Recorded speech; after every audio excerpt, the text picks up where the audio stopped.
A lei do karma, né? A lei de causa e efeito, que é muito debatida por nós. Será ela uma realidade? Antes fosse, né? Seria muito bom se fosse. Mas ela tá mais para uma crença social. E aí a gente precisa entender ela como crença social para a gente não cair nas armadilhas que ela pode trazer e de repente atrapalhar aí nosso desenvolvimento, nossa saúde mental, certo? Então, pontos que a gente tem que ficar ligadinho quando a gente fala da crença social de causa e efeito, né, da lei do karma.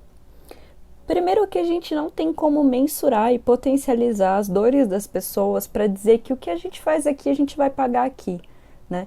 Então, às vezes a pessoa pode ter feito algo que aparentemente para mim é muito bobo e para outra pessoa seria insuportavelmente doloroso. E aí, para a gente ter uma lei tão justa como essa, a gente precisaria ter uma mensuração universal dessas dores, que não é possível, né? Não é possível fazê-lo, né?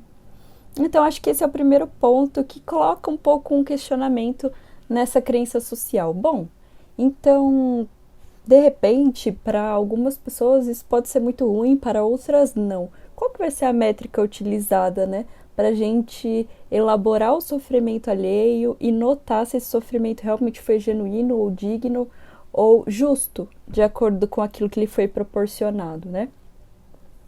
Então, não tem muito como a gente mensurar, já começa uma falhazinha ali, né? Outra coisa é que para funcionar, você necessariamente, muito provavelmente, vai ter que acreditar que existem reencarnações, vida pós-morte.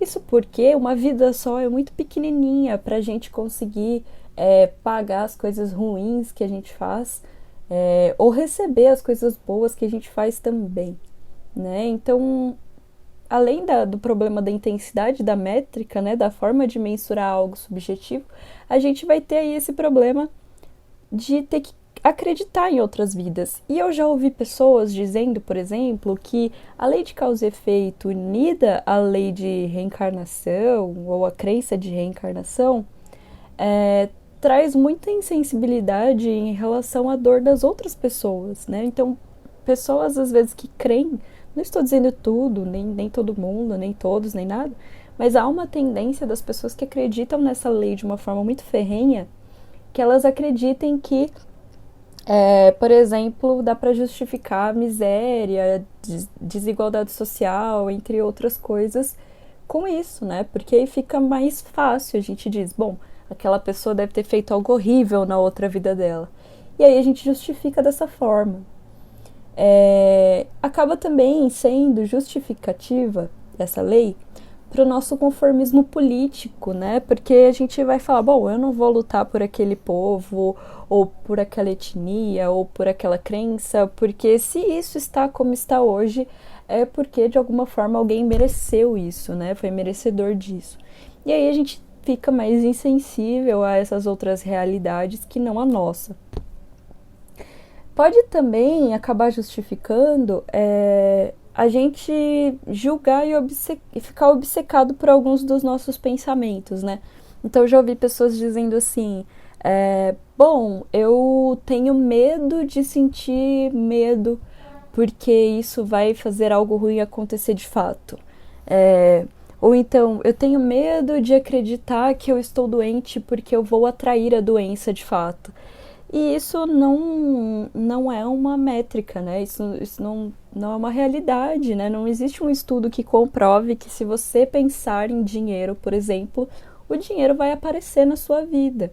O que acontece, parecido com isso, mas muito vulgarmente comparado, é o viés confirmatório, né, que a gente tem. Que, obviamente, se todo dia eu acordar e colocar uma frase de enfrentamento para mim, vai ficar mais fácil enfrentar as coisas porque eu estou passando a acreditar naquela frase e aí eu gero uma estrutura cognitiva diferente que vai me mover em direção àquilo. Não é que eu atraí, é que eu passei a me responsabilizar com aquele desejo que eu tinha, com aquele objetivo que eu tinha, né? E óbvio que para a gente entrar nesse mérito, a gente precisa entender que essa pessoa ela tem que ser 100% mentalmente saudável e ter também alguns privilégios sociais para ela conseguir chegar onde ela quer, né? Então a gente também acaba ficando muito obcecado com pensamentos, né? E às vezes a gente tem pensamentos ruins, a gente não controla os nossos pensamentos, a gente gerencia eles, né? Então, muitas vezes eu posso pensar alguma coisa muito idiota, por exemplo, eu vou pegar o meu celular e jogar do quinto andar, por exemplo. Mas não significa necessariamente que eu vá fazer isso. Apenas um pensamento passou na minha cabeça. E se eu começar a ficar obcecada por esses pensamentos, tentando não pensá-los a qualquer custo, aí sim eu vou trazer eles para minha vida, né? Então, eu costumo brincar bastante na clínica e dizer, bom, não pensa num elefante roxo. E aí a sua mente já desenhou um elefante roxo para você. Você já teve esse pensamento. Então, tudo que a gente evita pensar, sem gerenciar de uma forma adequada, a gente pode acabar pensando mais do que gostaria, certo?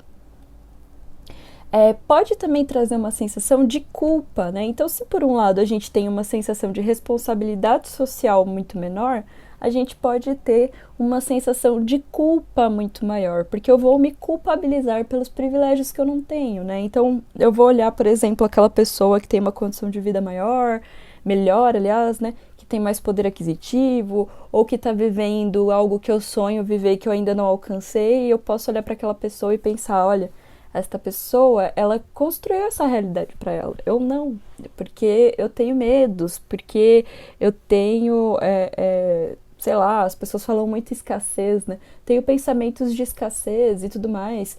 E esses pensamentos, eles fazem parte da vida, inclusive eles são bons pra gente julgar as nossas atitudes, o que a gente prioriza ou não em determinado momento, né? Então não é culpa do que você pensa, as coisas que acontecem na sua vida. Não existe uma relação direta. Você pensa, acontece, né?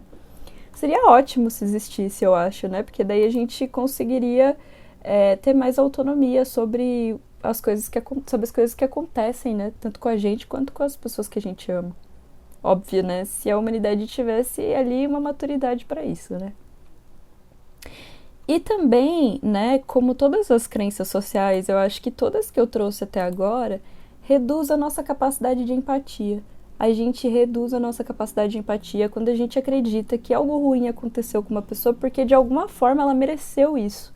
De alguma forma ela causou algo ruim para as pessoas e então ela vai pagar o que ela fez. Ou então de alguma forma aquela pessoa que fez algo ruim para quem a gente gosta, a gente quer ver sofrer, a gente quer ver pagar. E aí a gente fica muito menos empático, a gente julga muito mais as pessoas e isso tira muito mais a nossa autoridade, a nossa autonomia quanto sociedade, porque nós estamos preocupados em odiar pessoas, em vê-las pagar o que elas fizeram, né? É como se a gente pudesse ter esse poder de fazer as pessoas sofrerem por fazer algo que a gente não concorde. E é um poder muito maligno, né? A gente tem que combinar aqui pra gente desejar que o outro sofra e achar que isso é uma justiça do universo ou divina. Isso é, no mínimo, um pouco bizarro, né? A gente desejar que as pessoas sofram assim. Tem até uma crença irracional do Albert Ellis que diz, né, que as pessoas que são perversas ou patifes devem ser punidas. E veja, tá na lista das crenças irracionais, porque as pessoas podem ser muito perversas, podem ser horríveis e não serem devidamente punidas por isso. E talvez a punição também nem seja a ferramenta adequada para uma pessoa mudar de comportamento, né? A gente acredita muito nos sistemas de punição, muito também por causa das religiões, né?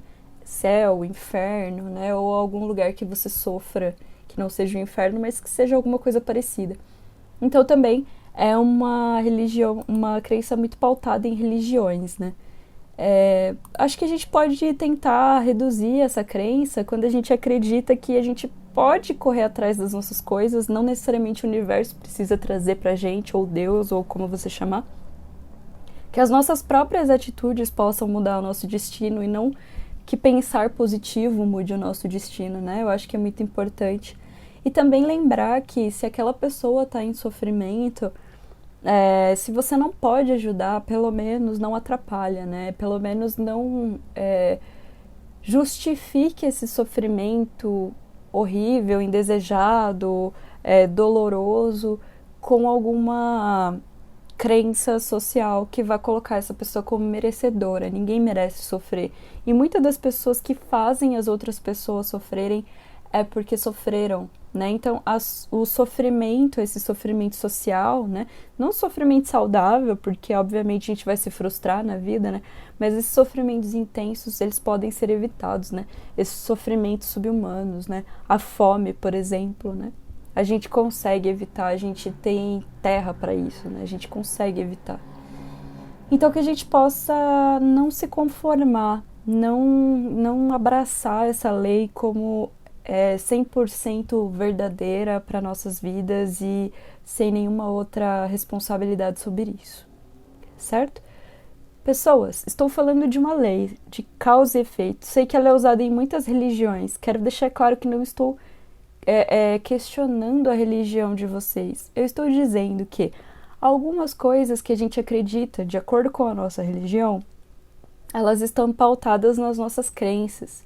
E aí, se essas crenças estão sendo disfuncionais para você, ou para a sociedade, estão sendo insalubres para você, ou para as pessoas que vivem com você, é muito legal que você repense, né? Que você considere questionar. Tudo nessa vida a gente deve questionar. Questionar é um ato de liberdade. Não fique onde você não pode questionar. Questione. Mesmo que você encontre respostas favoráveis à crença, não tem problema. Mas questione, sempre questione se você não está agindo no automático, se você não está agindo pelo que você foi ensinado, ao invés de olhar o mundo também com em alguns aspectos diferentes, tá bom? Coloca aqui nos comentários o que vocês acharam desse vídeo, para eu saber se eu faço mais e tudo mais. E lembrando que esse vídeo também vai para o YouTube, tá bom? Daí já entra lá no canal do YouTube, se inscreve lá. Ou então ativa o sininho que tem também no Instagram para vocês receberem as atualizações aqui da página, tá? Beijos e até o próximo!